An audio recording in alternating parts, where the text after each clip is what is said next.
Thanks, guys, for sharing your videos. I'm seeing some lovely, I lovely, do. lovely I faces. appreciate it. Yeah, thanks, Adriana.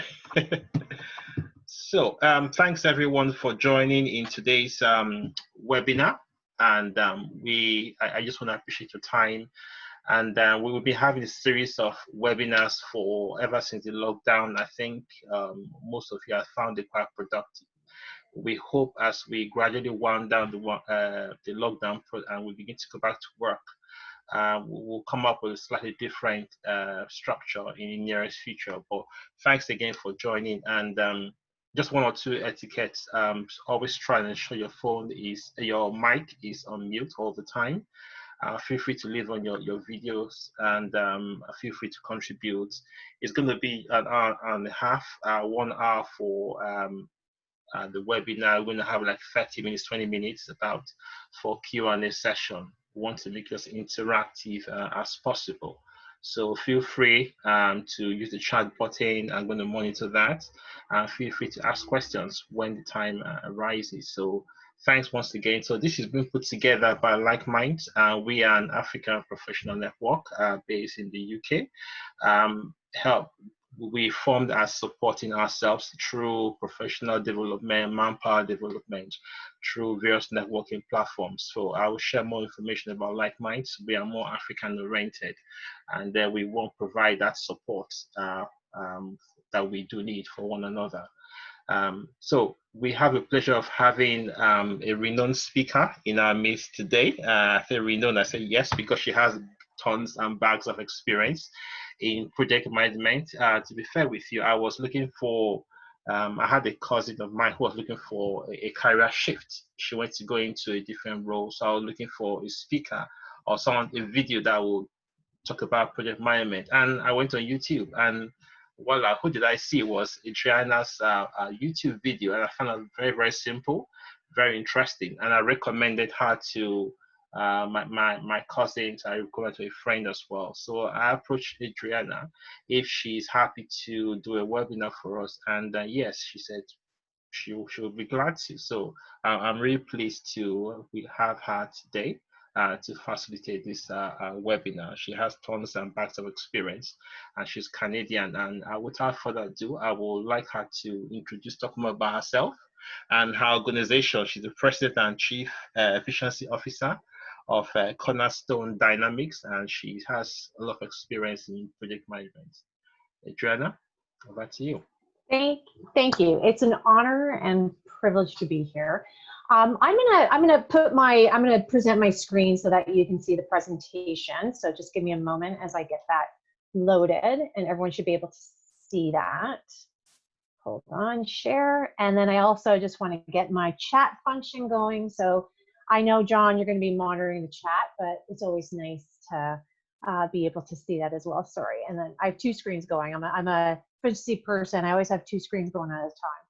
So thank you so much for being here. So we're going to talk about the secret of great project management. And it's interesting because everybody with secrets, they want the magic wand. They want to be able to know what's going on and how they can really take the secrets and make things really easy peasy, as I like to say. Well, guess what? It really is easy, and you just have to understand a few key things. First one is knowledge. So knowledge is powerful. The more information you have, the more you know, the better off you can actually make very wise, sound decisions. The other aspect that we're going to look at is understanding. So understanding in order to do is really important when it comes to anything that we do in life. So we have the knowledge, and we have to understand it in order to do, and then more importantly is the discipline. So right now, if you think about even why we're here, is I'm going to give you the knowledge that you need. You're going to understand it in order to do, but the key is it doesn't matter until you actually do it and you put the discipline in place to make it really successful for you.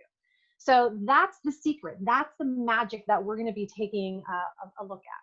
So I want to welcome everyone. As John said, I'm Adriana Girdler. I am the president and owner of Cornerstone Dynamics. We are a productivity and project management company. We've been in business since 2008. I've been doing project management for a lot longer than that, over close to 25 years actually, which it seems surreal.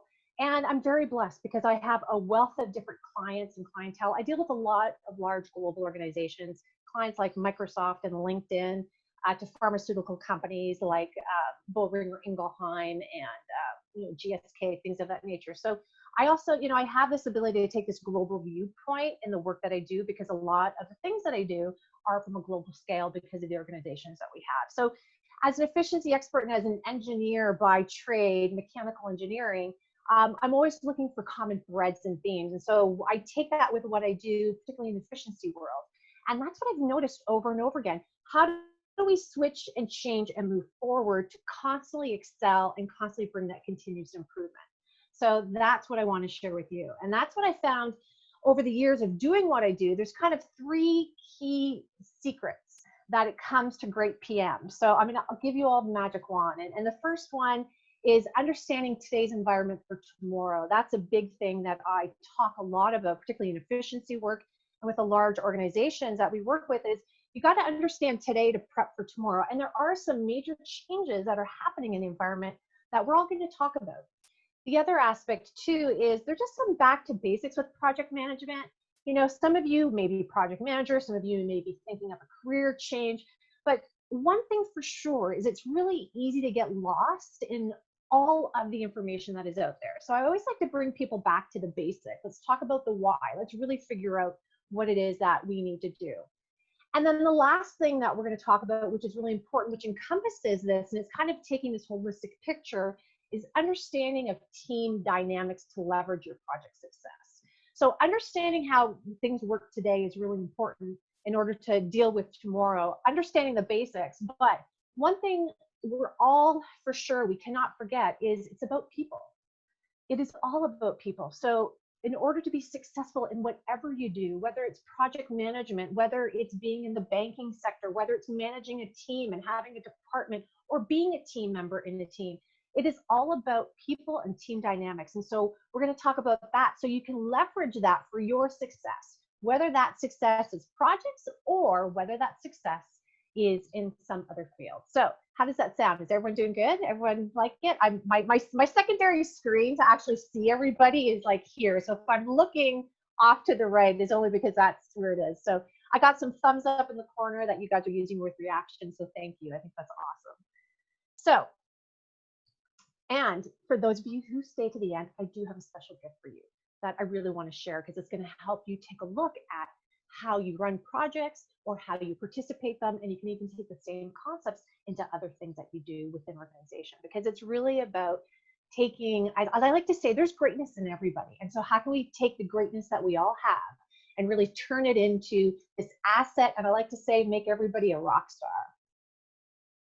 Okay, so let's talk about secret number 1, and that's today's insight. So it's really, really important.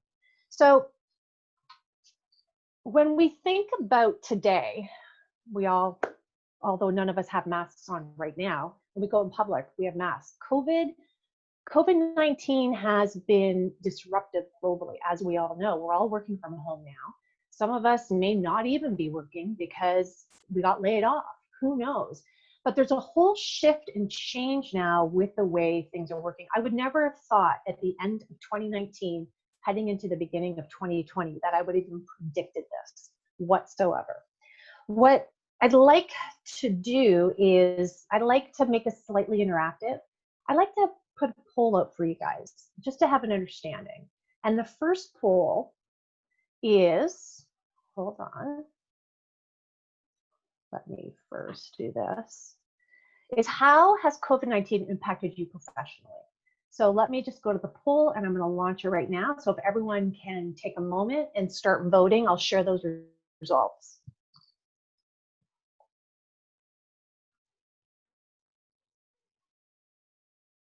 Oops.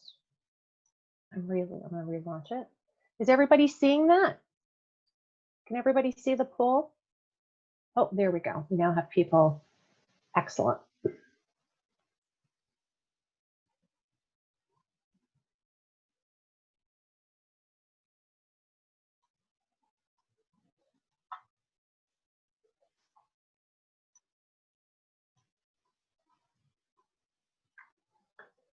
Okay, people are still voting. Take your time.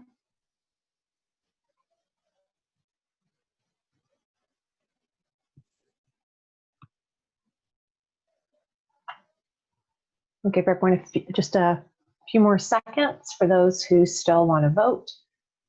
There's still a few of you who are in the voting.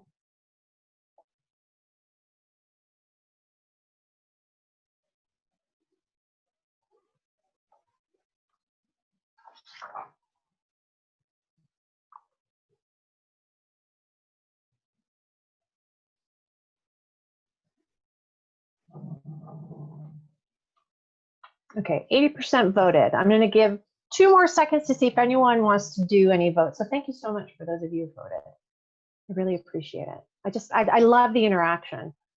We have a few more polls to do. Okay, I'm gonna end the polling because really this is just more conversation so we can understand why we're even talking about this.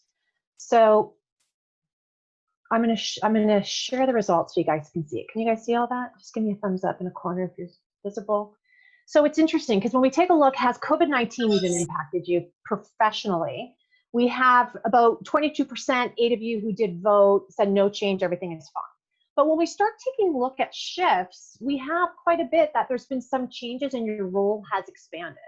For some of you, you have lots of changes. Your role is different today than it was before. So that seems to be the majority for those who polled. And then my role was eliminated. So there's 11% of you who basically your role is gone, absolutely gone. And the reason why I say this and why we even have to look at it is it really has a huge impact on the way we approach things, how we take a look at our careers that we're working in, or the things that we are working in, how can we go to that next level? So I know the focus here is on project management and how to become a great project manager.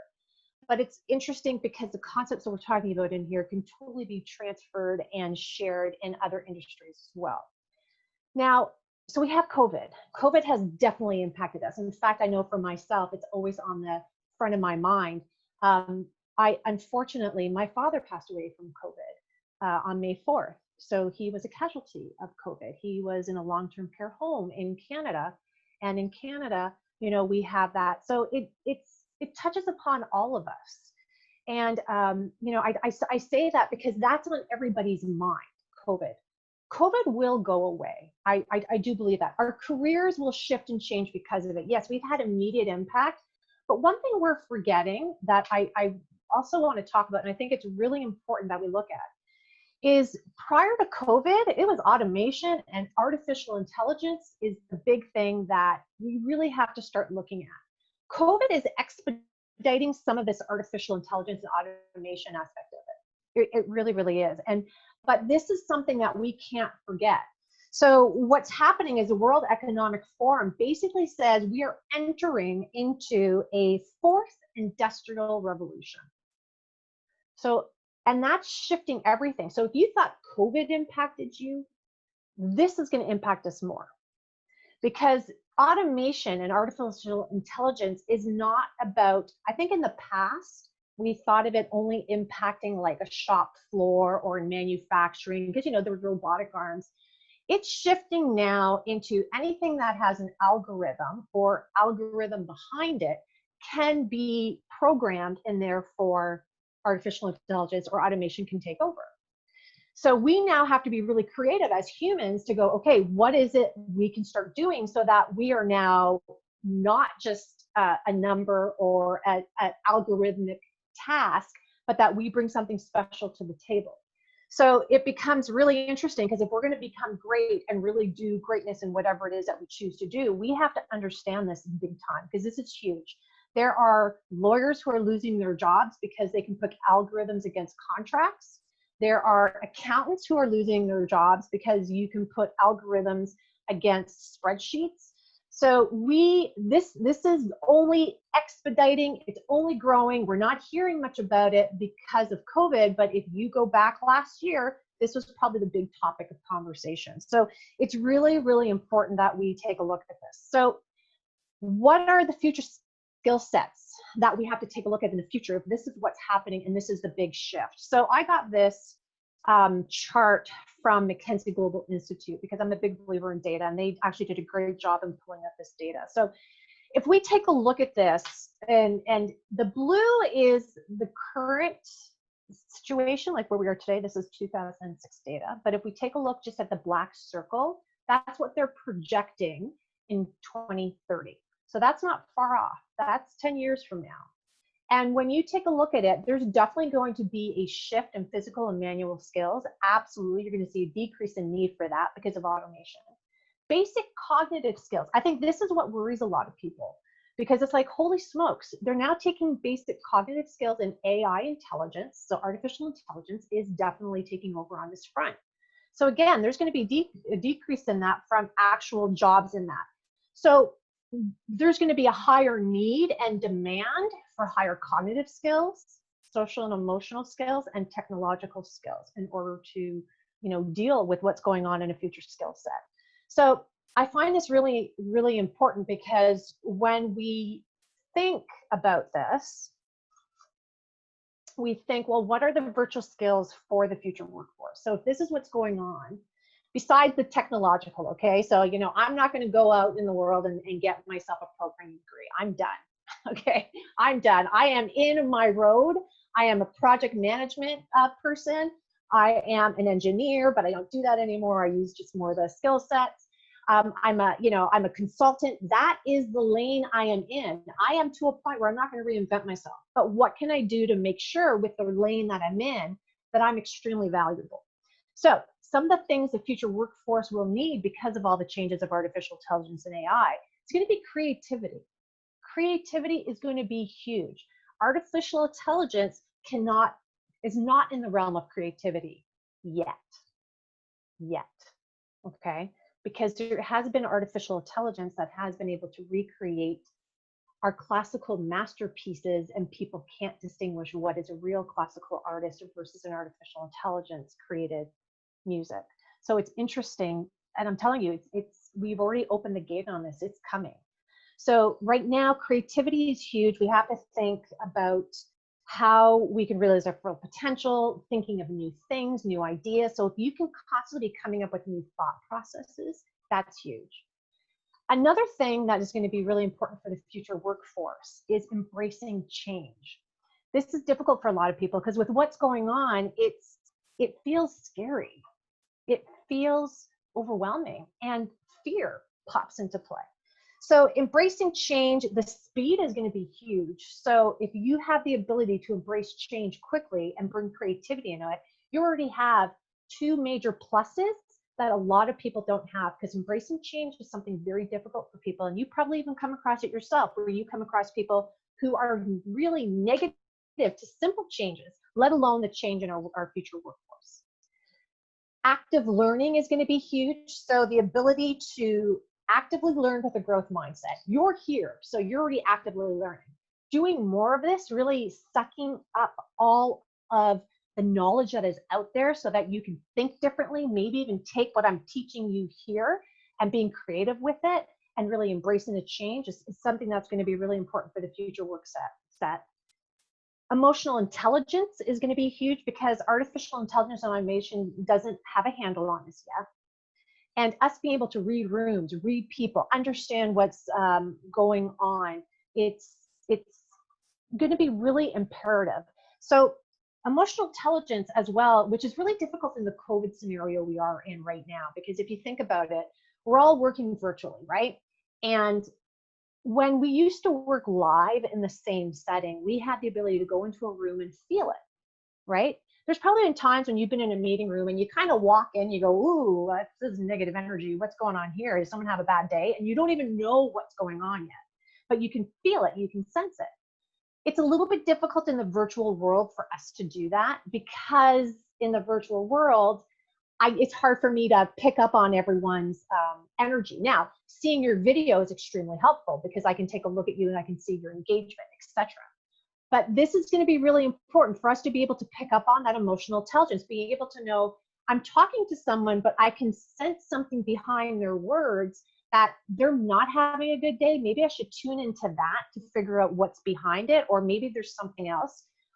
Automation, artificial intelligence is not there yet. So that's another distinguishing factor for us as the selling feature of who we are. I hate to say it, I'm selling us as human beings, right? To be in the workforce so that we can project ourselves that we are the right skill set. Critical thinking, again, going beyond. So suggesting, it kind of goes hand in hand with creativity is your critical thinking. Being able to really deep analysis critical thinking, not just generic critical thinking, because we already saw in the previous slide how, you know, very simple critical thinking is something that our artificial intelligence can do. Decision making is going to be huge, but again, complex decision making. So simple decision making, again, that artificial intelligence is going to take over that. What they need in the future workforce is really amazing decision thinking, detailed decision thinking, strategic decision thinking. So I always like to say to people, when you're looking at anything you do, tie it back into the strategy, tie it back into the organizational goals. That shows the critical thinking and the decision making, but it's bringing it at a higher level because you're looking at it at a holistic viewpoint. And then again, these are like the top 7. There's a few more that go here, but I think even what's really important are leadership skills. We're going to need to have leaders to bring people through this. So with whatever you do, if you can take these 7 vital skills for the future workforce and integrate them into what you're doing, it's going to be huge. But because I'm talking about project management, right? That's my world, project management and efficiency management. How do these skills translate into project management? Because I think this becomes really important. And what I love about project management, if you're not already in it, is everybody does projects. Everybody. My mentor, long time ago, when I decided to get into it, she goes, Adriana, if you're going to get into any career, get into project management. Every organization, every department, any industry, they all have projects. This is a skill set that every organization needs because it translates back into the strategy. So when I take a look at these vital skills and I take a look at project management, the two going together, well, creativity, how does creativity work for project management? Project manager needs to now be part of the solution. So if you're going to switch your thinking, it's not just about doing, it's about coming up with your solution. You are a solution generator as a project manager. You are going to be solving problems. You're going to be coming up with new ideas, not just implementing them. So as a project manager, or even anything you do, you're going to be part of the solution. And that's where their creativity comes up. When embracing change in project management, how do those two work together? Well, that's where change management is huge. And I find a lot of times that's what gets dropped. But it's even more so important that you don't do that, because if we have to embrace change in the new skill set, well, then we really need to take a look at change management, the agility, how do we adapt to the environment? But more importantly, remember, it's about people. How do we get people excited about this? So if you can do that, that's huge. Active learning. So PM is to take on challenges, learn from those mistakes, and actively seek new knowledge. So one of the things that's really important, I don't know if you've ever noticed this in your past, but you do a project or you have a launch or you do an activity, you learn some things from it, and then 6 months down the road, a very exact same thing, very similar in concept, gets implemented, but nobody looks at the past to see what worked well or didn't work well. You can't do that anymore. We have to take a look at that. We have to understand and learn from our mistakes. So it becomes really important that we do that. Emotional intelligence. We got to start picking up on the cues, right? We have to pick up on those cues. We have to make sure things aren't issues with our teams. And we have to, office politics has to go out the window. And it's our job in the roles of leadership that we do that. Critical thinking. So how does that work with project management? Well, we look at all our plans, remove the roadblocks, look at issues really critically. We try to course correct as much as we can before we escalate. We look at all the pros and cons. And when someone asks us to change something, it's not a simple, yes, I'll do it. We should be bringing in critical thinking and showing the pros and cons and showing the value that we bring to the table. Decision making, well, that's bringing it all back to the goals and the business strategy. And again, leadership skills. This is not just about pushing paper or tell me where you are, John, on your task list. It's not that anymore. It's about leading people, acknowledging that role and making sure that you're bringing your team up from a project management perspective, from the start of a project, from conception, all the way out to the closing of a project. So when we take a look at the first secret, it's understanding today for tomorrow. This is really critical. Where are we going in the workforce? Understand that there's huge change with artificial intelligence. Don't ignore it. Look at it and see how you can tweak it by really looking at these vital skills in order to translate that into whatever you do. But I'm a project manager, so I'm telling you this, I work in any industry. I work in any industry, in any department, in any field, because my project manager, a project is a project is a project. And these skills take me everywhere. And if I'm going to be awesome and distinguish myself from other people, which is what I'm teaching you here, is understand this translated into what you do.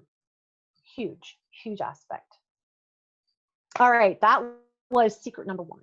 Secret number one. Understand today for tomorrow. How's everybody? Any questions? So I'm looking at the chat window here. Everybody is so good. You can just even give me a thumbs up. We got a lot to go through, man.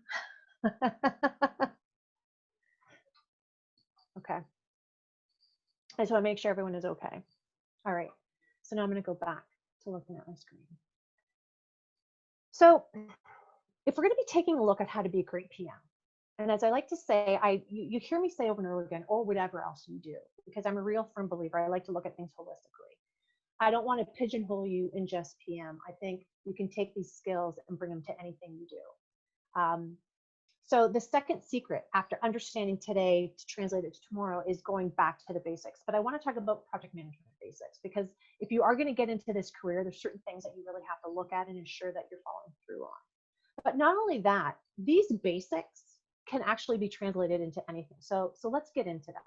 But before I do that, I want to do a secondary poll. And that secondary poll is how much project management experience do you have?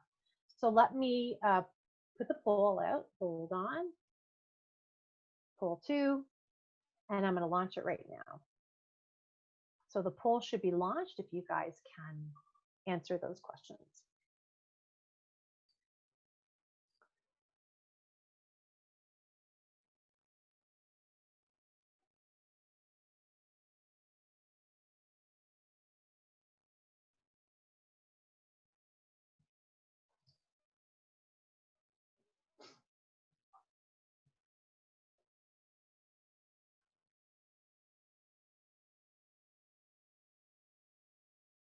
Okay, I'm going to give you guys about 10 more seconds.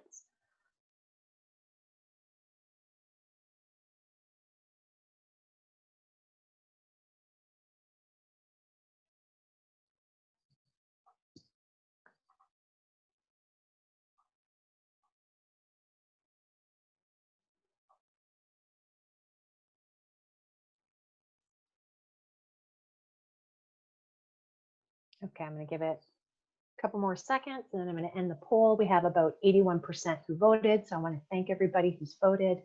I really appreciate it.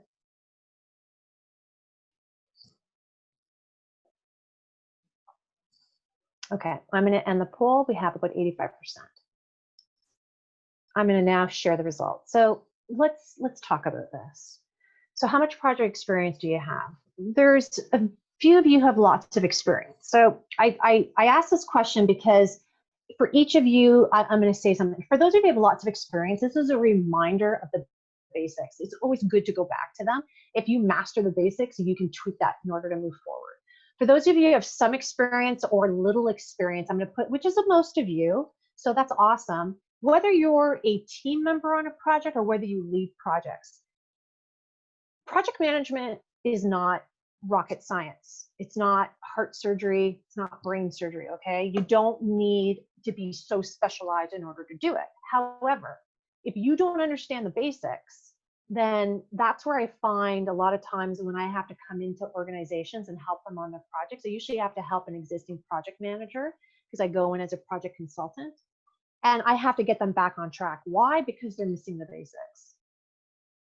And by missing the basics, this core principle, if you understand this core principle, then it's huge in regards to you really moving forward. Being understand that, you know, you don't need to have what I have, which is a PMP. Okay, I can't believe I'm saying that.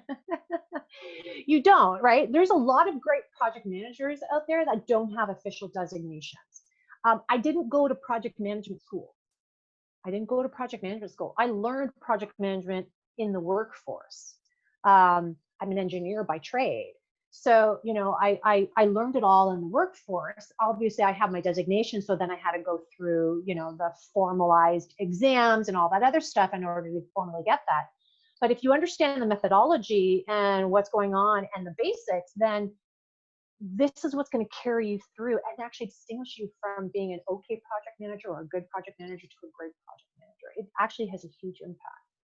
And then for some of you who don't have any experience, soak this up, because this totally is going to help guide you with what it is that you need to take a look at. And again, you can take this into anything you do. You can take this into anything you do. So I'm just going to now move on. So number one, failing to prepare is preparing to fail. I love this quote. Love it, love it, love it, love it. I live by this quote. Project management, or really anything in the business world, is if you don't prepare properly, you're actually preparing to fail. Let's think of COVID. There are some organizations that got hit heavily because of COVID. Why? Because they did not prepare properly for a pandemic. They did not have a pandemic risk contingency plan. I know some in the banking industry in Canada. I have some friends who are in the banking industry. They go, Adriana, we were, excuse my language, we were screwed because we all had desktops. None of us really had, not all of us had laptops. They had they had risk contingency planning that if something should happen to their location, they had a secondary location. But that was moving people from one office to another office. It didn't take into account pandemic planning where you have to do social distancing, right? Nor did they have the structure and the infrastructure within their organization to allow for everyone to have laptops and work online in a secure environment. So it becomes really interesting. So in order to be great at whatever you do, but particularly in project management, it is all about preparation. So you're failing to prepare is preparing to fail. So if you walk into anything without a plan, without a concept, without thinking about what's going on, well, then don't be surprised if it doesn't work out. Okay, you can't wing it. Right? You got to plan and prep for it, particularly when we're talking about organizations and we are talking about strategies and we are talking about all of that fun stuff that we're looking to improve ourselves. So I first like to get everybody on the same page. What is a project? What is a project? So this is from PMI.org. So PMI.org, for those of you who are new to project management or interested in delving into it, this is the monitoring body for those of us who are in PMPs. It's a global organization. And it basically, you know, that's who I go through for my designation, get my professional development units. I have to keep up my designation. I can't sit on my designation forever. I actually have to get, you know, units every 3 years to reapply for my designation. So a project is temporary in nature. It has a defined start and end, for sure. So if you have activities that go on and on and on and on, that's not a project, but it has a start to an end. It's usually temporary. So if you have strategies and they're yearly strategies and you want to have this, you want to implement this launch, well, that launch would be a project. It's unique as it's not a routine operation. So I think this becomes really important because if I have to do, let's say, for example, I have standard operating procedures. Most organizations have standard operating procedures. And updating those standard operating procedures is a standard routine. That wouldn't be considered a project, right? Because it's just routine in nature. What's another distinguishing factor is it usually brings out something new and or brings a change to current ways of working. That's how you can distinguish uniqueness. It also brings together subject matter experts who normally don't work together to execute and deliver on a common goal. Now, not to say you can have a project with 2 people, project manager and someone else. You can. That could be a very small project. But a lot of larger scale projects usually have cross-functional aspects to them, cross-department aspects to them. They're usually linked with strategy. You need a lot of people. So that's why you have these subject matter experts become part of your team. And there's usually a series of tasks that need to be completed to reach a very specific outcome. So that's a project. I promise you, all of you have worked on a project. Every single organization has this. So this is why I said earlier on, being a project manager is an amazing occupation to get into because every organization has projects, no matter what. I do IT software projects. I lead them. I don't program. I'm not a programmer. I lead them because I'm a project manager. I see the micro aspect of it. That's what I mean. You can go into anything. I've been in tons of different industries. I've been in the nuclear industry. I've been in the pharmaceutical industry. I've been in the software industry. I have been with law firms. I have been in education, doing projects as a project manager because I'm overseeing and managing this. This is why this is so powerful. And if you understand this, and this is why where we're going with artificial intelligence, critical thinking, managing multiple people, emotional intelligence, leadership, I don't see artificial intelligence taking over projects yet. Even though there's tons of software out there for tasks, those are just tasks. That's it. So software like Monday.com, Basecamp, Microsoft Project, you cannot manage a project on its own with that. You still need a human being behind it. You still need to direct it. And that's just task generation, outcome, and viewing. It has nothing to do with overseeing and doing a whole bunch of other stuff that you have to do, like managing steering committees and talking to executives and ensuring things are aligned. Like there's a whole bunch of other things that go on. So here's the basics, okay? So as a reminder for some of you who are experienced, this is just a little refresher for you. For those who have a little bit of experience or not much, this is what we live by. And we say it over and over again because a successful project manager at the start and throughout every project, throughout the life cycle of the project, will examine all of this aspect of the triangle. And that's scope, time, and budget. So when I want to go back to the basics, scope, time, budget. Scope, time, budget. So when I'm usually talking and negotiating with someone about anything within a project, I go, you know, that's the first thing I think of. Is this going to impact our scope? Is it going to impact our time? Is it going to impact our budget? When I'm getting a brand new project given to me, I'm saying, oh, what's the scope? What's the timeline? What's the budget? If I'm in monitoring aspect of things, I'm going to say, hey, how's our scope doing? How's our timeline doing? How's the budget? And even in closing out of a project, I'm going to say, hey, did we deliver everything in the scope? Did we accomplish everything in the timing? And then are we on budget?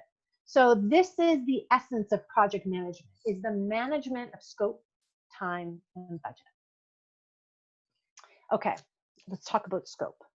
What is scope? This is the first major question to always ask yourself. Do you have scope locked down? Scope is critical. So scope usually equates to a scope statement in the project world. And really, in anything you do, what is it that you're doing? So let's understand what scope statement is. It describes the major deliverables and objective of the project. But I told you, this doesn't have to just be for projects. It could be describing a major deliverable or objective for anything that you do, right? In any organization that you're in any department. It also defines and clarifies boundaries of a given project by highlighting what's in scope and what's out of scope. So I would say this second sentence is what distinguishes a lot from other areas and non-project managers, because tell me what I have to deliver on and what the objective is, but a project manager will say, okay, tell me what's in and out of scope as well, because that's how assumptions get built. That's how people assume certain things and then all of a sudden realize, wait a minute, I thought we were supposed to get that too. No, that's an assumption. Has that ever happened to anybody in a project, if you're on, that people assumed things were going to be part of something and then they realized halfway through it wasn't going to be, and then there was everyone was upset, executives were upset. It happens a lot. Why? Because people don't do in and out of scope. And that's part of the scope statement. So why develop a scope statement first? Why are we even looking at this? Why is it at the top of the triangle? It's at the top of the triangle. Because it's the critical first part, the first step of the project work. It clarifies what's to be done. It highlights any limitations, dependencies, and assumptions. This is so important. It's extremely difficult to create project charters and plans without the scope statement, because it's telling you what you're going to deliver on. It's going to tell you the objectives, what's in and out. So I can't move forward without really having this clear. And ironically enough, which is very unfortunate, there are a lot of organizations who move forward with concepts and ideas without having clarity on the scope statement. And then they wonder why things aren't working or why there's big confusion or mass confusion. Oh, I see someone has their, here, we're just going to mute. There we go. Throughout the project, you manage a scope statement to eliminate creep. So this becomes important not only from a tool in the beginning, but also throughout your project or whatever you do. You want to make sure, because what happens is as projects progress, strategies progress, what happens usually from a senior executive? Oh, Adriana, can you add this too, please? And you can't, because it may have huge impact on budget and time. Now, not to say that you can't add stuff, but there's a definitive way of adding new elements to a project midway through a project. So understanding what the scope statement is really settles things down in the beginning. So when you do come across that, because you will, you have the ability to handle it properly. And what's really, really interesting is when it comes to scope statement, you're supposed to get that from the executive team. They're supposed to knock on my door. Adriana, hey, how are you? We want to give you this project. Here's the scope statement. Here's what's in and out, and we've already thought about it. But that doesn't happen, by the way. And even in the PMI world, that's theoretically what's supposed to happen, but it doesn't happen in the business world. So what usually happens in the business world is an executive says, oh my goodness, we have this idea, we have this strategy. I want you to lead the project. And then people go off without getting the scope statement. So it's the job of a project manager to go, no, I need a scope statement. Let's figure out what it is. Let's get the in and out. Let's spend the time here. So that's why it's the top of the triangle, because it's so critical. Oops, all right, so that was scope. That's the beginning of that triangle. I'm looking at my time here too.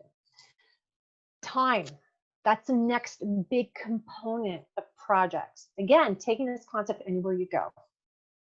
So the second major question to ask yourself is, do you have a high level understanding of the milestones and associated timing of the project? So once you get your scope statement, that's really, really important. Your next aspect is timing. So let's go into that a little more detail so you can understand it. So time actually equates to project schedules. So time equals project schedule. So what's a project schedule?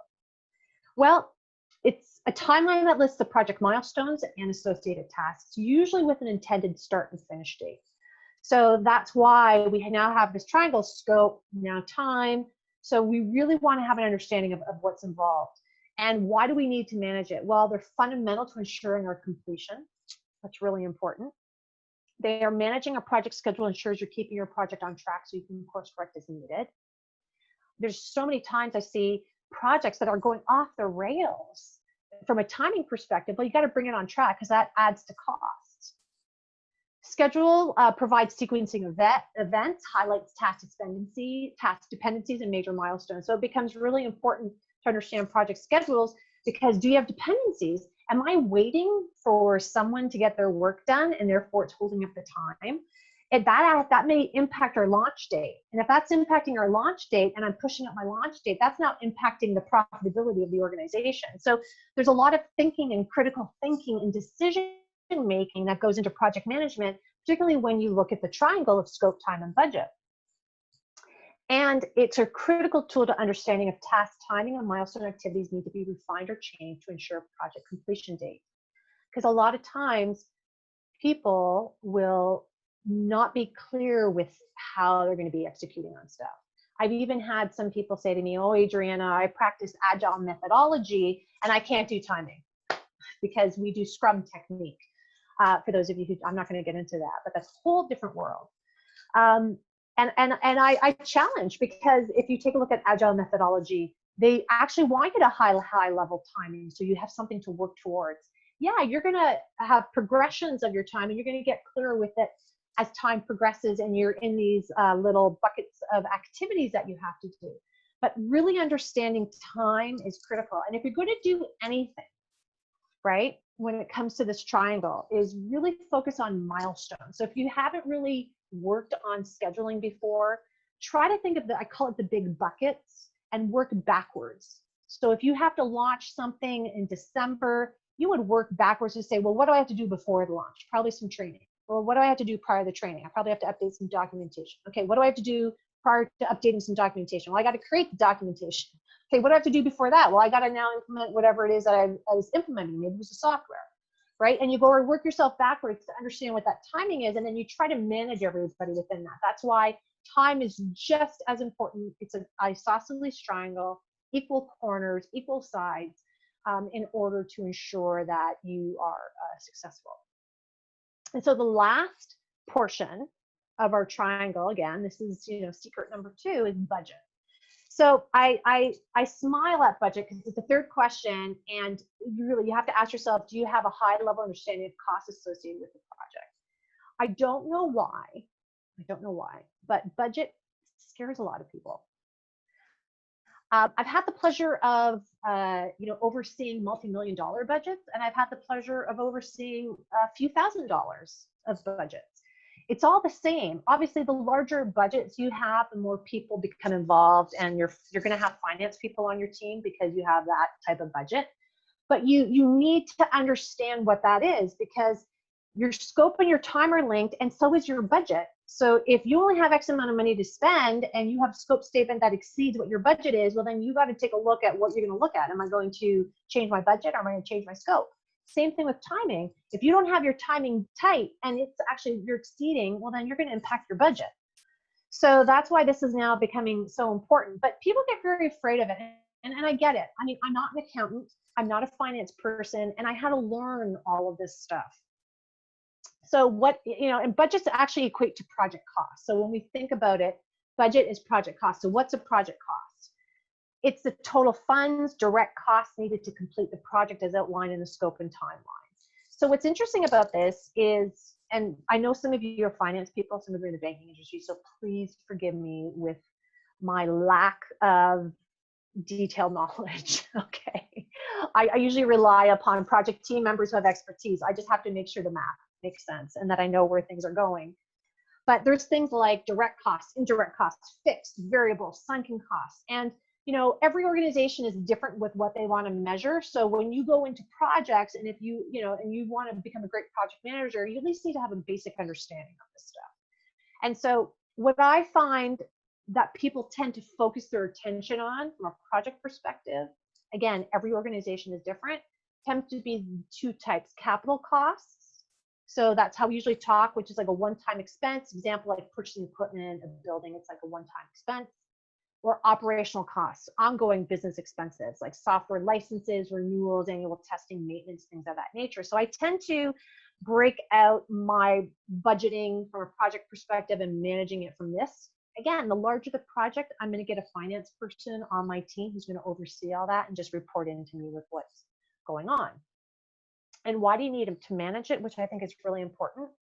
And this is why I think some people get a little bit fearful, is when you have your budget, it predicts upcoming expenses, so you can reduce the chance of it going over budget. And let's be honest, particularly with COVID, organizations are trying to cut costs, right? Because some people are not even in the building, but yet they're paying for the rent.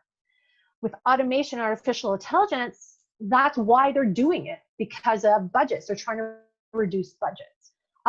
So that's why anytime that they can automate, that's what they're trying to do. So if you can become really good with projecting budgets, things of that nature, and get comfortable with it, you can start talking in that talk and translating everything you're doing to show the value of what you're doing.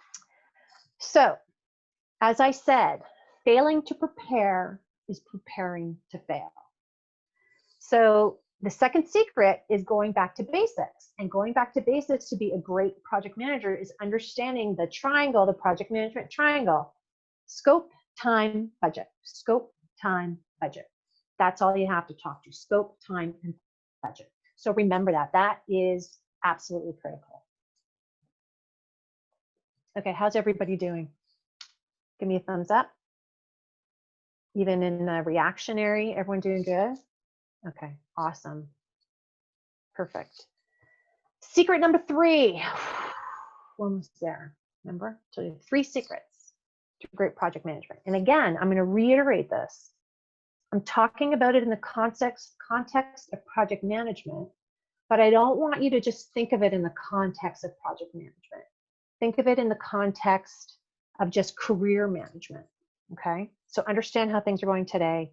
Understand the basics. Yeah, they're project management basics, but those are so transferable to everything else.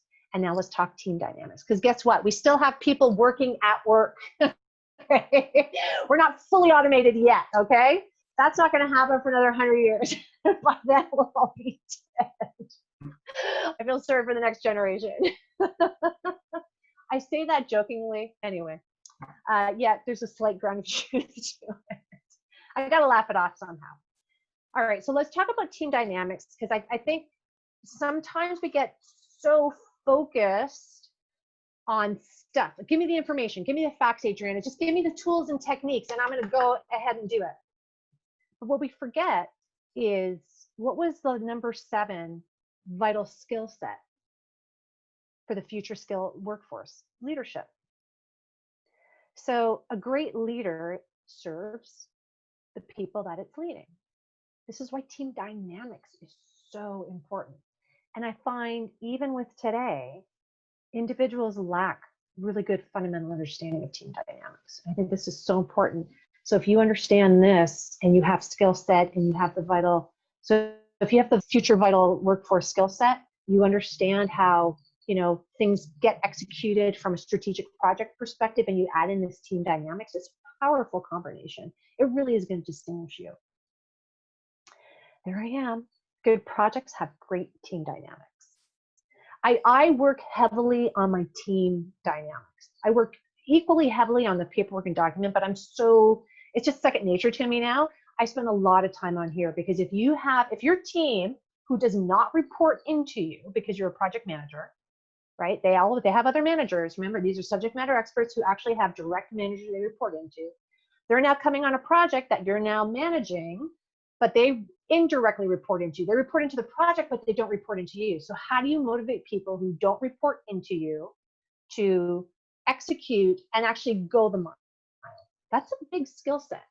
In fact, I think project managers have better management skills than actual managers, because you have to convince people to do things for you who don't report into you. So I don't have the whip to entice people to do what I need to do, because what recourse do I have as a project manager? I have none.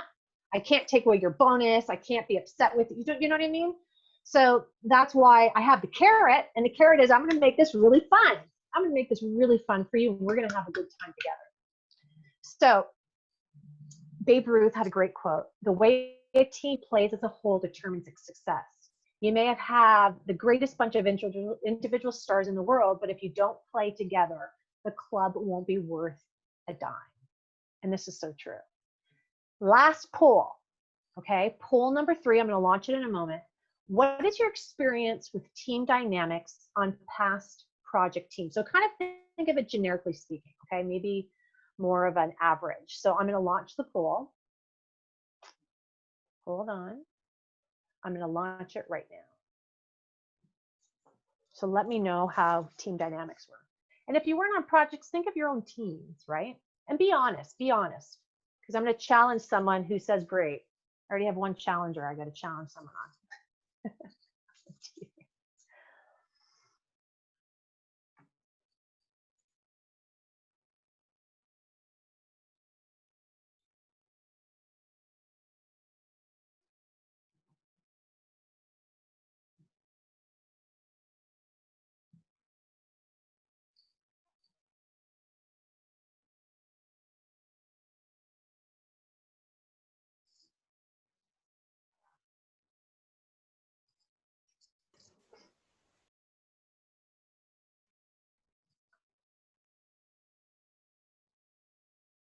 Okay, I'm going to give you guys about 5 more seconds. We have about 67, almost 70% of people who voted. So let's see if we can get to the 80 mark. That's been our average.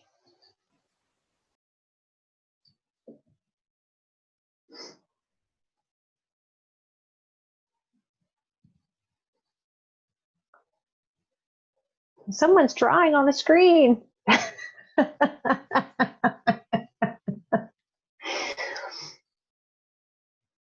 It's annotate. It's a fun tool. It's a fun tool. It's a poll, so it's fine.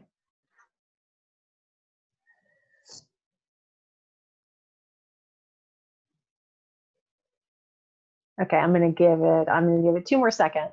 2 more seconds. And I'm gonna end the poll. Okay, I'm going to end the polling now, and I'm going to share the results. Okay.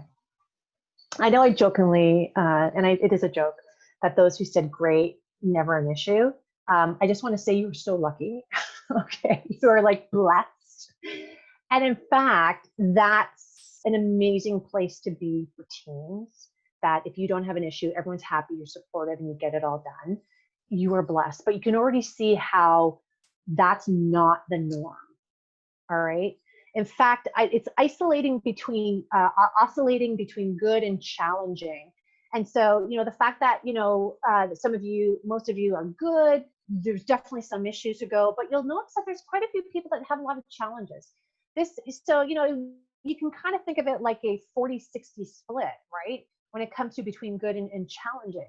So if you're in the great section, you are blessed, then you want to make sure, how do you continue in this world, right? Because if someone new comes on your team, I promise you, it goes back to the stages I'm going to share with you in a moment. For those of you who are in good, how do you get to great? For those of you in challenging, how do you get out of that challenging mode? And for those of you who are painful, I feel for you. I know how it is to be in a painful mode. It's not fun. It's to a point when, if you're constant, think about it like this. If you're constantly on a team, whether you love your job or not, but the people you work with, it's painful every day to work with them, you will end up probably leaving that organization. Even it could be the best organization in the world. I remember part of me starting my own company, Cornerstone Dynamics, in 2008, which was during the recession, by the way. In the midst of the recession, remember, we had that great recession in 2008. And I say that because, I was meant to be doing what I was doing, and, it excelled in the recession because of the good quality work and service, and everything I'm teaching you now are principles I believe in strongly. And they work. But prior to that, I worked for an organization, a large or global organization, and it was in Canada, it was on the most top 50 list of the best companies to work for. It was a pharma company, so we had a lot of perks.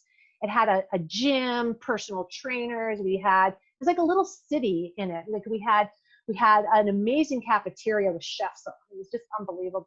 We had banking, we had dry cleaning services. Like you could basically live there if you wanted to, which maybe is what they wanted, so that you could work all the time. I don't know.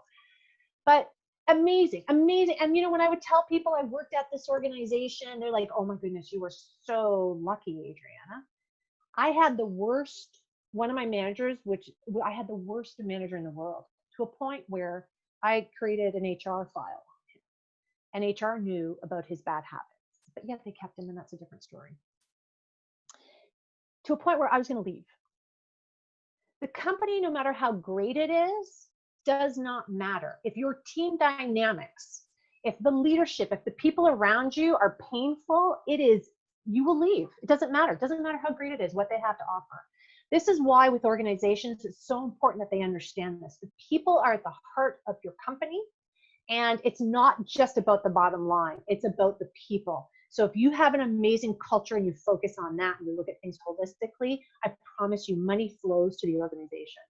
That's a little bit of a mindset that I'm keep on challenging organizations and the senior executives that I come up against or work for, because they all have kind of this single-minded perspective, and that translates into team dynamics.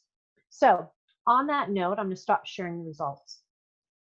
And let's go into our third but not last definition. I'm saying, can you get rid of that, John? That little squiggly mark? I don't know if that's possible. I don't know if you can see that. Did I do it? No, I didn't. No, you didn't. Okay, it's all good. And if you can't, don't worry about it. So team dynamics, it's a group of people working towards a common goal. That's team. That's a definition of team. I want to get us all on the same page, and that's so important. So this is what team is all about. And every organization has them. I don't care if you're a project manager or not, but obviously project managers always have teams. Team dynamics, so what's the difference between the two? Is an invisible force that operates between different groups, different people or groups in a team. They can have a strong impact on how the team behaves or performs, and their effects can be complex. So this is really important. You can have a team of people. We can all on paper have the same background, On paper, we can be good, but it's this invisible force of the dynamics of us working together and how we interact. And you know how sometimes you can come across someone who you love, like, oh my goodness, I just really attract to this person and I love hanging around them. And others, you're like, the ego there, don't like it. So you really have to be aware of this. And if we're moving forward and we're looking at the future, and if leadership is a really important part, and being critical thinking and creative, understand this. This is huge. This is huge. This will distinguish you. Machines can't do this. You can't automate this yet. Artificial can't do this yet. So what's going to distinguish you in the workforce? This is one of the big ones, is understanding team dynamics.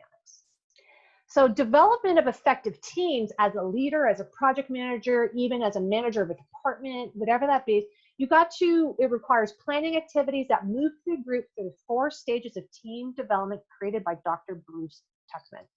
I do not claim to do this. This was created back in the late 60s, if you can believe it. It is true today. I've been doing this for way too long, and I find the team dynamics is over and over and over again. It has not changed. And those are forming, storming, norming, and performing. Now, there is a 5th one that's gotten added on later on, which is adjourning. I'm not going to go into that because that's when a project is over or a team dismantles. There's certain characteristics with it. But if you're in a department and you have a department team, your department team is not going to change, right? Unless someone gets promoted or leaves. Forming, storming, norming, performing. So I always say, okay, guys, whenever I'm in a project team, welcome. I'm so glad that you're all here. We're in the forming stage. And I actually educate people on this. All the time. So when we get to the storming phase, because you will get to the storming phase, and we'll talk about that in a moment, you then know what to do. And I take the emotional charge out of things because I already introduced this concept. And they now know, okay, guys, we're in storming now. And I can address things accordingly. So let's talk about the stages, because I want you to understand the stages. This is really important. By the way, on my YouTube channel, I have a video on this, so you don't have to write it down. And I'll tell you why you don't have to write it down. I want you to pay attention, because I want you to soak this up. On my YouTube channel, I have team dynamics. So if you go Adriana Girdler, Adriana Girdler, or if you go to my website, Cornerstone Dynamics, and you see on the top right-hand corner of my YouTube button, you can click on it that way. And you find team developments. I have a free download at the end of my video on a 1-pager of the 5 stages of team dynamics and everything I'm talking about. So I'm gonna give that to you, okay? So you can have it. So I want you to focus, because this is, if you can master this, it's huge, okay? And how you use it. So forming is the first stage. This is where I talk about it from a project management perspective, because obviously I'm talking about project manager, but you can interject this from a department perspective. If you're leading a team, you have people reporting into you. Project team members meet and learn about project goals, expectations, and deliverables. At this stage, everyone is polite and agreeable. I have this all the time. We're all happy. Everyone's nice. Everyone's on their best behavior. So let's take a look at how that looks like. So you know you're in the stage because people are reserved. They're putting their best foot forward to create a good first impression, right? Conflict is avoided at all costs because everyone needs to kind of be accepted by the group, right? That's kind of typical. There may be a sense of excitement and opportunity, but also cautiousness and uncertainty because this is new. Team members reflect not only on the task at hand, but also about each other. So they're kind of reflect, okay, you told me that this is a project, but now I'm also kind of reflecting on who I'm going to be working with. And initial ground rules are established as a team begins to discover how we work together. So in the forming stage, this is how it kind of looks like. We're nice, we're cordial, you know, it's like a meet and greet. It's the first time I'm meeting you. Great. I'm trying to analyze a scenario and situation. Hopefully the project manager is given some ground rules on how the project's going to be working or how we're going to be working together. So it's interesting because as a project manager, you really have to be dominant at this stage. You got to take charge, lead, clearly explain everything, make sure everyone is clear with the ground rules, because I promise you after forming, you're going to go into storming. Always, always. So storming is when project team members begin to voice their opinions, show their working styles, which can result in power struggles. At this stage, they may even challenge each other and the project manager's authority and or direction. So it's funny because whether this is in a project, I even had this in a workshop. So I had a workshop I just had 3 weeks ago, which is very interesting. So it was a workshop, and the individuals, the executive team wanted this new ways of working to come down. I explained to them, we got to do it collectively as a group. So we have to bring in all the subject matter experts together. I'm not going to tell them what to do. We're going to create what we're going to do together. And as a result, we had an efficiency future state, I call it a future state workshop, going through it. So in the workshop, I didn't talk about this in the workshop, but I could see the development of this. At first, we were all nice. And then in midway through the workshop, because the workshop was a 3-day workshop prior to COVID, and of course it landed during COVID, so we had to turn it virtually. I'm not going to do a 3-day virtual workshop. I break them up into many sections. So we had 6 3-hour sessions to make up for the 3 days. And halfway through, I started to notice people storming. They were starting to challenge me. Why are we doing this? Well, because we're mandated to do it. It's a workshop. Your executives pay for it. It was fascinating. So what does this look like? Different opinions are more common and expressed more openly. And I bet you guys have experienced this. Some of you may even be in this with some teams. Conflicts emerge around interpersonal issues and tasks needed. So people are now challenging. Power struggles emerge as leadership is challenged and fractions begin to form. So have you ever been on teams or in departments where you have special groups and you have cliques? You're in storming mode.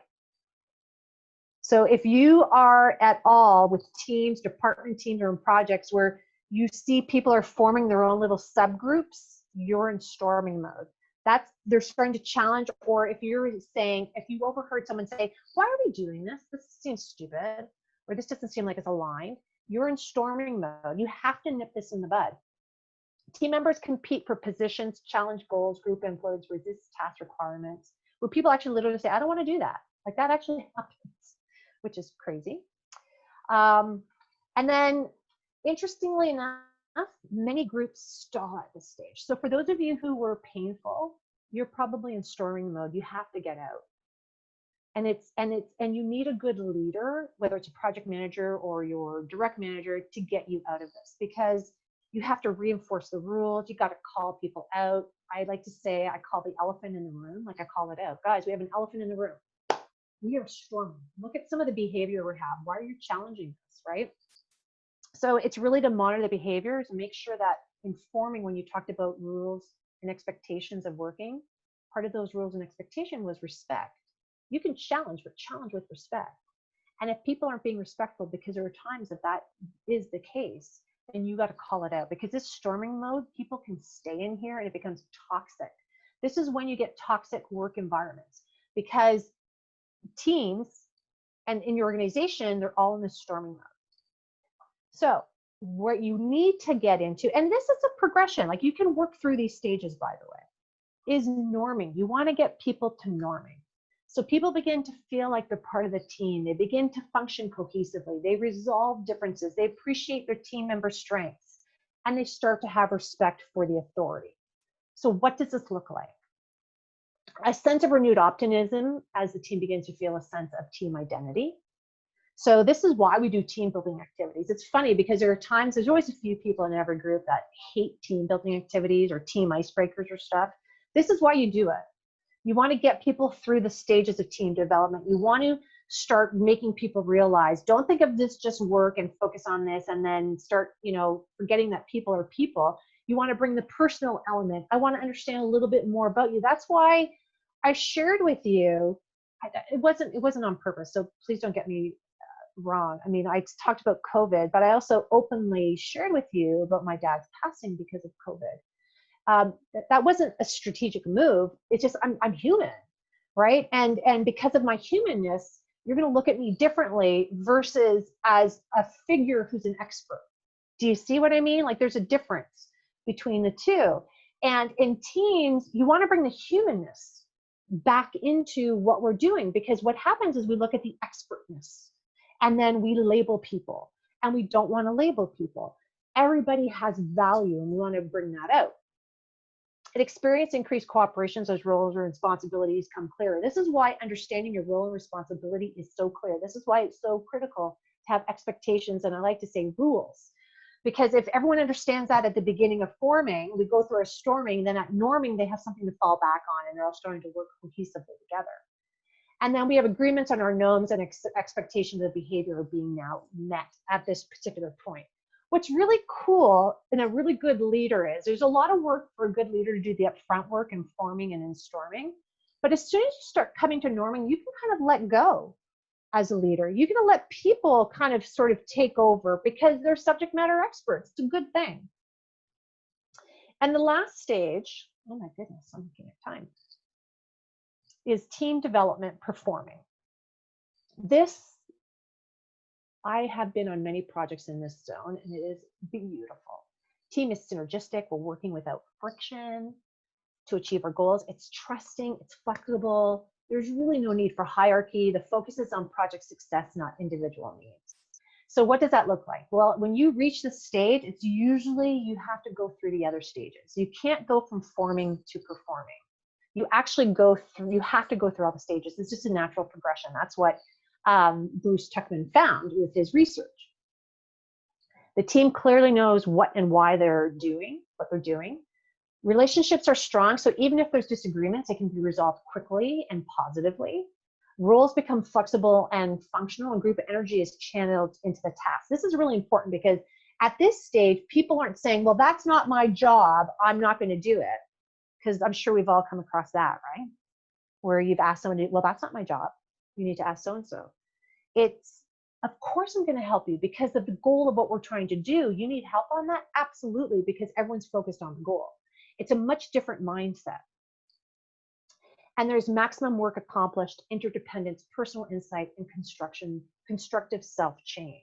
So people actually grow in this stage. It's super powerful. It's awesome. And your role as a project manager, as a leader, is so minimal here. People are self-monitoring themselves. They're excited about what's going on.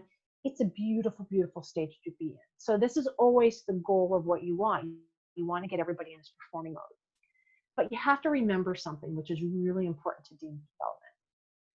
A team at any stage can return to the forming stage, which is stage 1, as group membership, leadership, or team's purpose changes. So you have to understand that this is live, that it's constant. So as soon as you change something to the team, whether it's adding a new person. So have you ever been on teams where you've had really good synergy with the team and then someone new comes on? Doesn't it feel like a disruption? Because it is a disruption. You now are all nice again and you're back at forming. The beauty of it is you can quickly get through the other stages. So if you change a scope of a project, you're going to go through the stages again. So you just have to realize this. You just have to walk through the stages constantly. And if you talk to people about this and educate people on this, and you actually call it out for when you're in the stage, it's really easy to go back through the stages. So to wrap everything up, and I hope you found great value in this, the 3 key secrets to great project management are understanding today's environment for tomorrow. We really have to have our eyes open and think ahead, because otherwise we're stagnant and we're going to get left behind. And if you want to go from okay to good, or even good to great, then you got to be aware of what's happening in the future, always looking at today to understand tomorrow. Number 2 is you want to go back to the basics of anything, but really project management. And don't forget, project management is in every industry, every sector, every group. It's an amazing profession to be in, and a great project manager can manage anything because it's about leadership and it's about understanding, last but not least, the team dynamics. So I want to thank you. I have a gift for you, so please write this down. And that is, go to slayprojectmanagement.com, and there's a free download on how to avoid project mistakes. As well as, linked to that is some free training as well. So some of the things I talked to you about today, like the project management triangle, I actually have in some free training, but it's a lot more information in it. It's actually an extension. So that was just like a little taste. There's more stuff on it. So by all means, it's there for you, and a download as well, because if you understand how to avoid project mistakes, those project mistakes actually can be translated into anything. It doesn't have to be for a project. It can be within an organization and a strategy. So that is slayprojectmanagement.com. So on that note, I want to thank you so much for your time. It was such a pleasure to share this with you. And I want to open up to questions. So does anybody have any questions for me? Yeah, thanks, Adriana, for I think the um, presentation. I think it was really, really worth it. I've just been writing. I know you said you should write much, but really I have no choice but I had to write a few things down. So I think it Absolutely. was really, really very, very informative and it's very refreshing for me. I've been doing project management for a while now, and I'm no longer doing that as such, but it was very, very useful.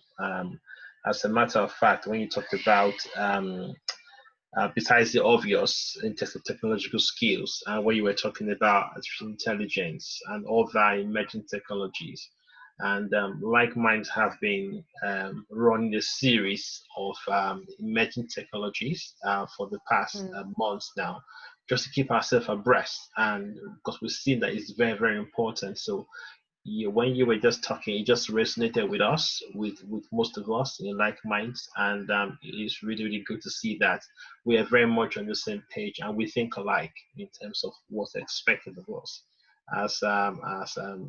as effective project managers going forward. So thanks again for the summary and the talk and the webinar. So for those of you, feel free to, if you're very bold, yeah, feel free to ask the questions. And if you want to write your questions on the chat box, I'm going to look at the chat and I could read some of your questions. And yeah, we just go from there. But I might want to kick this off um, uh, with a question. Um, Absolutely. um, as a project manager, do you need to have? I've always been told, okay, I mean, I'm a project manager, but I don't have any core experience in any area. Look, okay, I'm project managing a project in IT. I don't have a strong IT background. I don't have knowledge on Scrum and some of that technical stuff around that.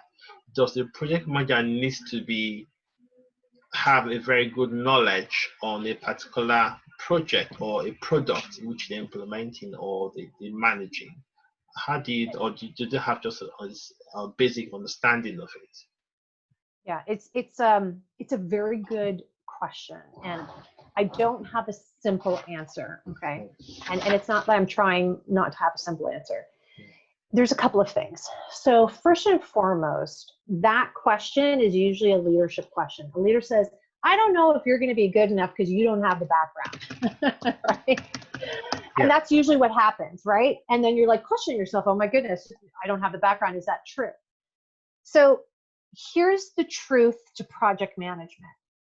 If you have excellent organizational skills, you have fundamentals, you know how to manage people, you can manage any project. I have led projects with zero understanding of the information. What made it successful for me is I knew it.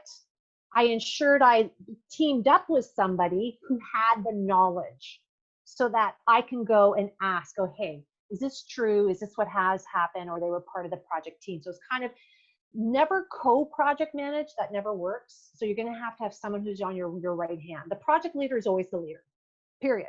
No ifs, ands, or buts. And then you may have a right-hand person who has the knowledge, expertise that you can connect with and challenge. Again, that's the difference. I think a project manager is to oversee the complexity of the project and all the moving parts. You have subject matter experts who know their stuff. That's their job. Execute on it. It's you as a project manager is, are you setting things up to allow for them to do their job well and for them to be successful? So no, you do not need the experience. You don't. You just need to have the right people, and you as a project manager need to know how to pull that information out of them. That you can't teach. You got to experience that. So the more opportunities you have to work on projects that you're not an expert in, but prep yourself for success by linking yourself up with people who actually know the subject really well. And if you can't have someone in the project, find someone outside the project. I lead IT projects and I do not know how to program. However, I do have an engineering background, so I understand testing, quality, all that other stuff. So I can ask some intelligent questions, but I cannot ask in-depth questions. Do you see what I mean? So there's a little bit of trust that has to happen as well. I always say my job is to make sure that they're successful and to remove their roadblocks. So, and if you talk to senior management and you set it up that way, you can get past someone who may have just in their own mind that you need to have the experience or the background, technical background in order to lead it. That's not the case. I lead many projects without having that understanding. Did that answer your question, John? Yes, okay. It did. I have a question from the chat. It's from Michelle Mother. She said, we hear that there are too many project managers out there. How do we counter this stumbling block? It tends to be a bit intimidating, to be honest. Yeah. So. Yeah, I'm sorry. I'm not laughing at the question. So whoever put that question, I'm not laughing at you or the question. I'm just laughing because that could be for anything. There's too many doctors. There's too many teachers. It's a fear, right? So the question is not that there's too many, are there too many good ones? And is that what you're competing with? So I always like to say, listen, I'm awesome at what I do. And really, people in my realm, minimal.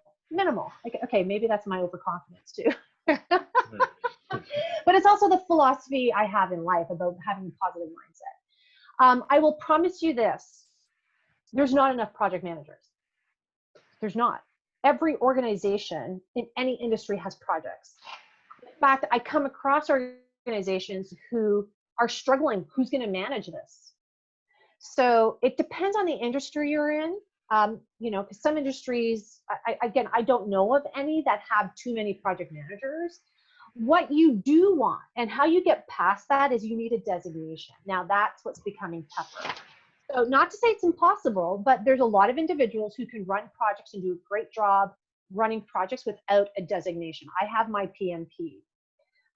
So a lot of companies, if you have your designation, then that stumbling block is taken out. You're a professional project manager, and that's usually a criteria they want. So that's more the stumbling block. In order to get your PMP, you need to do an exam. You need X amount of hours of project work. You have to sign up for it. You go on to PMI.org, and it will show you where you have to go. PMP is the gold standard for project management from a designation standpoint, and it's quite rigorous, but it's worth it. Yeah, thanks for that. A couple of more questions. Amor Calra is saying, how do we research on finding the scope of a project? I think you talked about the triangle, and one of them is scope. I think she's talking about how do we get to know the scope of the project. I could be wrong, but you could clarify that for me. But I think that's what she's trying to find. Okay, you know this link I gave you, projectmanagement.com. There's a download for how to avoid project mistakes. There's going to be another link for free training. That free training talks about scope template. And that template is a template that basically tells you the questions you have to ask.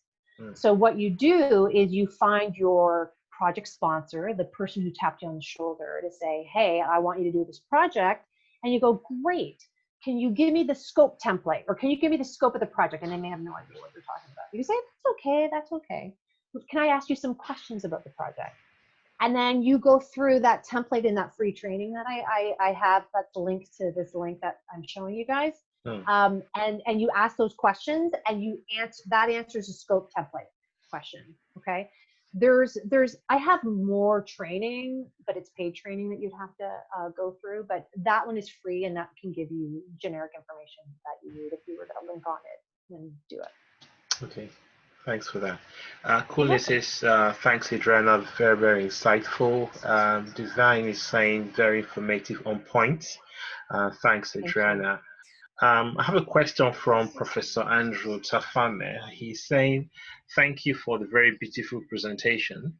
My question is, how can a project manager handle likely conflict at the storming or numbing stage? How to handle conflict at the storming or norming stage. So first of all, you can never get rid of conflict.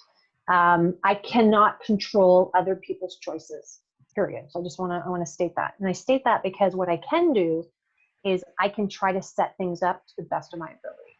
So part of project management is usually a kickoff and a project kickoff.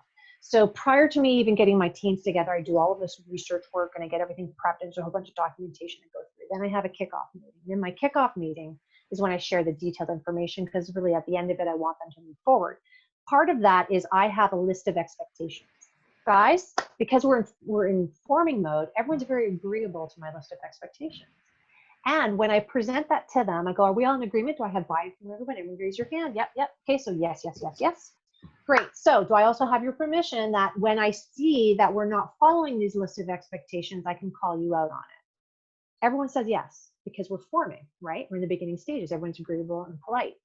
So I do that very purposefully, because when we get into conflict, which will happen in storming and norming, and I usually have it written down, is I'll pull out the document or I'll pull it up in a PowerPoint and I'll go, guys, I need to address this point number 5.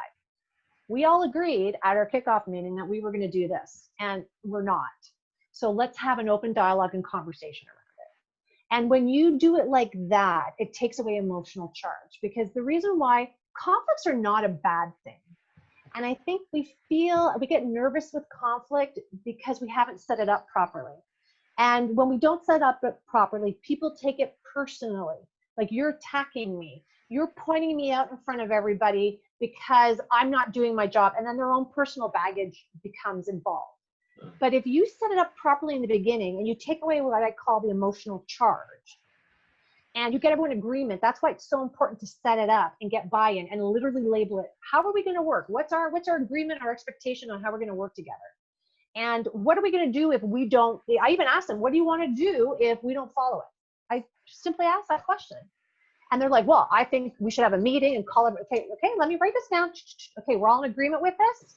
At forming mode, you can get a lot of people to agree to a lot of things because they're all being very nice and cordial and accepting. And then now you have your base to call people out on what you need to call it. Does that answer the question? Does that, as a technique, as a way to get through it? Yeah. Deal with it? Yeah. I just, okay. I have a comment as well from Gloria. She says, thank you very much for the informative presentation. I'm glad I didn't miss it. Michelle says, brilliant answer, thanks. Question is from Angela Define.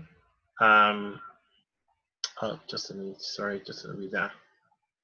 Say, can you please give some insight on how to handle scope creep in a project when it comes comes directly from the project?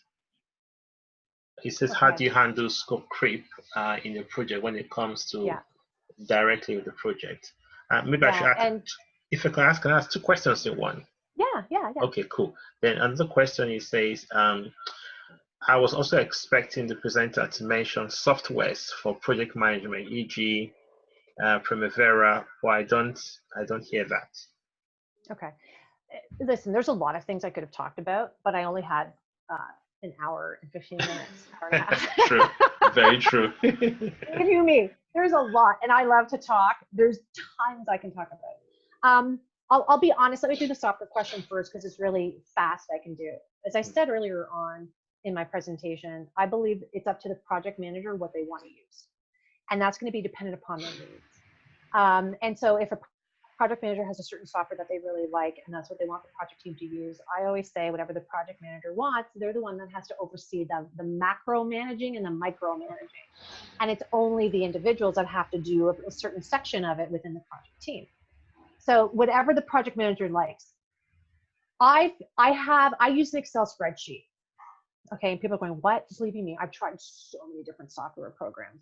I find they all have some goodness to it, but I find fundamentally they're missing communication and updates big time on it. And I actually have on my Excel spreadsheet, which I call the WBS, or work breakdown structure, how to do that. In fact, I have a video coming out on it on my YouTube channel in 4 weeks.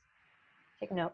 I also have, as I said, I have online training on project management, practical project management called Slay Project Management that actually goes into detail on this. So if it's really interesting for you, you can see it. So again, it's a personal preference.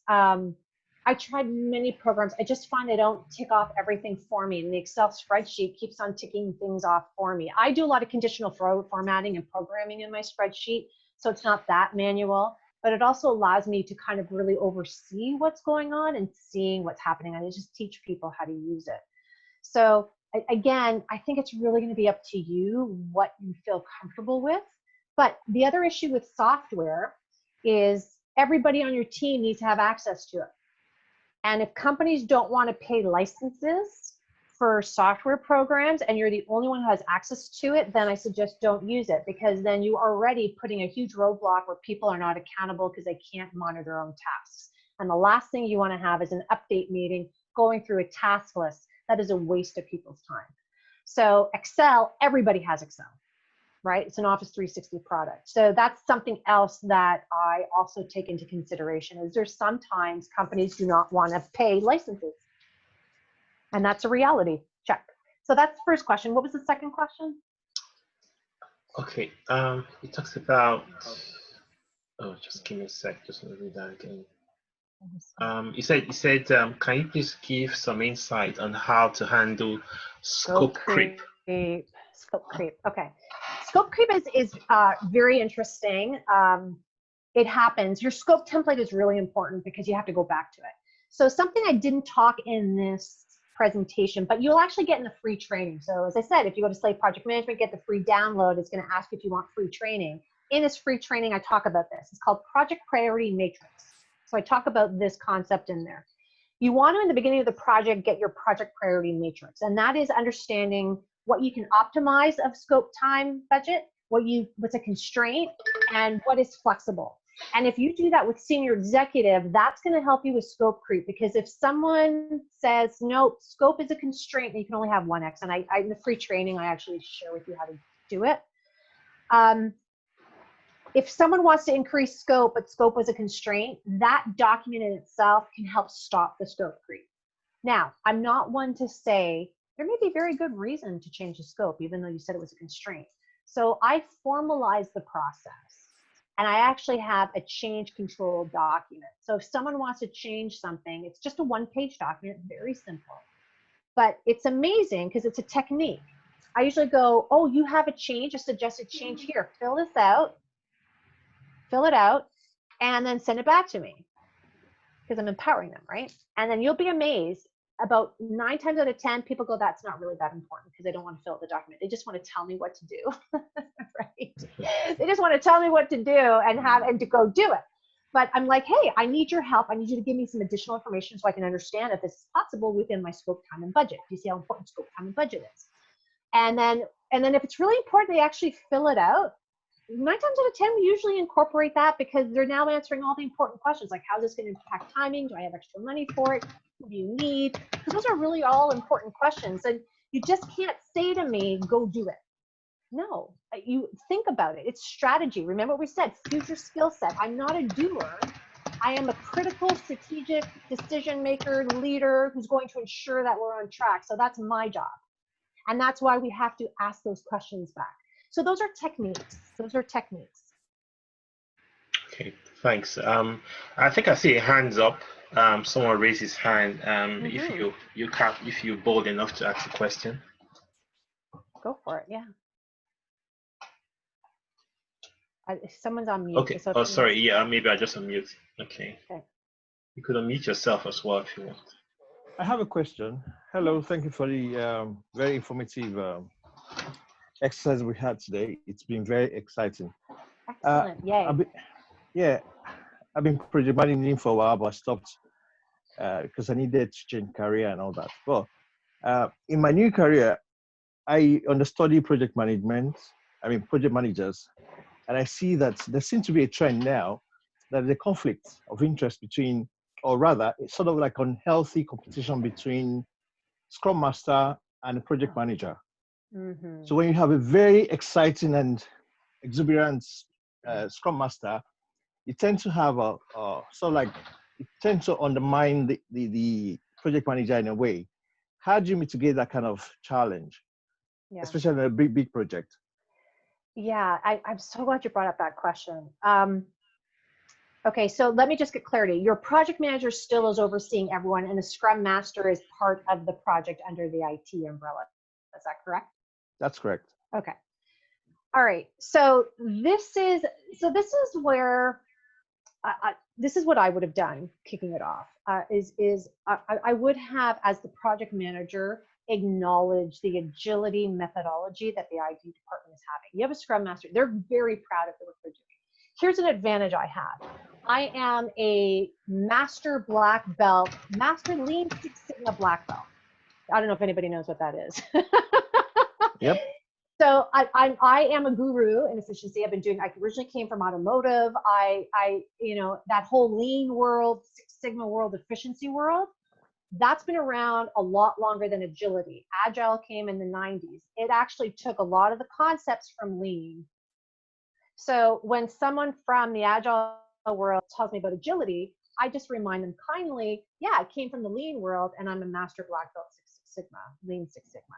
I'm not doing it from a stake point of trying to put my stake in the ground and show, look at me. It's just more of, there's a little bit of ego that comes involved, and my way is better. And I think that every methodology has its value. And I think it's the people who bring the methodology that we really have to analyze and drop the ego associated with it. Because that methodology in IT, and I've been on many different projects, works beautifully, particularly when you have dedicated teams. They're 100% on it. You don't have to worry about them working on other things. You can have the daily scrums. You can do all of that stuff. And part of the Agile methodology and Scrum methodology is that you don't have a project manager. It actually kind of goes out the wayside. So that's probably where the conflict is happening. But what they don't realize, and I have this argument constantly with people in IT. So if any of you in IT, I'm so sorry. Maybe this argument is something you've heard. They keep on telling me, Adriana, the business has to tell me what their requirements are, and then I can do the work. Anybody get that? And I always say, your business has no clue what they want. If they knew it, they would have given it to you. They're looking to you for guidance. And that's the big discrepancy, because they're like, tell me what the functional requirements are. I'll put it in my Kanban board list, and then we'll go ahead and we'll start doing all of our script. But they don't realize, guys, your business has no clue. This is so futuristic. This is so out of the norm. They need your help. There has to be more of this synergistic conversation happening where you have to guide the business. And the business also has to give you some stuff too, because then that's where politics come into play, where in politics, a business owner may not want to give you information because down the road they may want to point a finger at you. This is why team dynamics is so important. So, in regards to your scenario, if it's something that's happening right now, I would bring your Scrum Master, your project manager, yourself, talk about team dynamics. Listen, call me. You got my information here. We can talk about it. And we can start putting into play, how do we organize this and get everybody on stream? Because one thing that the IT Scrum Masters don't realize, and they forget, the project doesn't end when the software has been developed. People still have to use it. We still have to train people on it. It has to be delivered to a department. We still need to make sure that the common user of the end product understands it. And that's what they forget. So they don't realize there's a whole, and there's so many other moving parts behind it, IT, like all of your standard operating procedures, documentation, quality checks, non-IT related activities that have to happen. They forget that a bit. So I find that's where the project manager has to remind them and bring it all into play and ensure that everyone's playing nice. So even introducing team dynamics and saying it outright. Hey, you know what, guys? I should have, hey, I just learned this. Oh my God, I'm excited. We're going to talk about team dynamics, and let's have a little workshop around it to see where we are and how we're doing, and explain the larger gamut of what the project is. And it's okay that the IT people do their agility, but you have to nip the Scrum Master who is belittling or not respecting the project manager, because that's, in my books, not acceptable. And that's a personality. You're welcome. Yeah, thanks. I'll just one more question. I think it's best expressive for me to ask this question. Please note that project management is now about leadership skill. However, some works will require you to have some professional skill. Example, construction management, some leadership skills. Another question I want to ask us is, if you look at the poll, there are lots of people who don't have any experience in project management. and they're thinking about, oh, maybe I should go into project management, what would be the first thing, first, second, or third thing you will advise them to do to build a career in project management? To build a career in project management. Okay. Yeah. So you want to have me answer that question or the other question? Answer the first one first, which has to do with construction project management. Okay. So can you just repeat that question to me? So it says, Sorry. please note that project management is about leadership skill. Yes. However, some professions do require you to have some professional skills. Then one of them is construction project management. Right. So again, every industry is different. Some industries don't want you to have a designation, others do. The requirement of a designation is becoming more and more of a criteria, kind of like a university degree, right? Or a post-secondary degree. A lot of roles are requesting that. So that's kind of becoming the norm as an FYI, more and more going towards that. So it's all, again, first of all, I'm not a hiring person. So, you know, if that, some people are blinded, you just need to have a designation. And sometimes you lose sight of great talent because they don't have a designation or they don't have those professional skills. But that's my philosophy. I used to hire tons of engineering students when I worked at that pharmaceutical company, because in Canada, some of our universities had co-op programs for third-year engineering students that were 12 to 16 months, University of Toronto, which was brilliant because they really got to learn a lot of stuff. So I was in charge of the university students, and I would be part of that hiring process. And it was interesting because the HR person was all about the resume and the grades. And I'll be honest, if someone had a 90, I was like, I don't know if I want to look at them, because it wasn't the grade in my opinion. I was interested in what they were doing, what extracurricular activities they were having. We were going to be working on a manufacturing floor. I needed to interact with operators. So I was looking at a more well-rounded approach, because that's kind of how I got my start into it as well. I had many careers, and I went into engineering late in life. But that was my story that I brought with me, which is why I looked at things differently. Unfortunately, there's a lot of people who just look at the piece of paper. So that's a reality. So you may be a trial and error of finding companies who are open-minded and understand that it's not about necessarily the designation, it's who you are as a person. So if you can have project skills and show your experience, that could outweigh the need for the designation. But you have to get your foot in the door. So how do you get your foot in the door? Sometimes you need that. So you may want to look into getting some sort of designation to help you get the foot in the door. So that's kind of one way to do it, which leads to the secondary question. If you're new, how do you get into project management?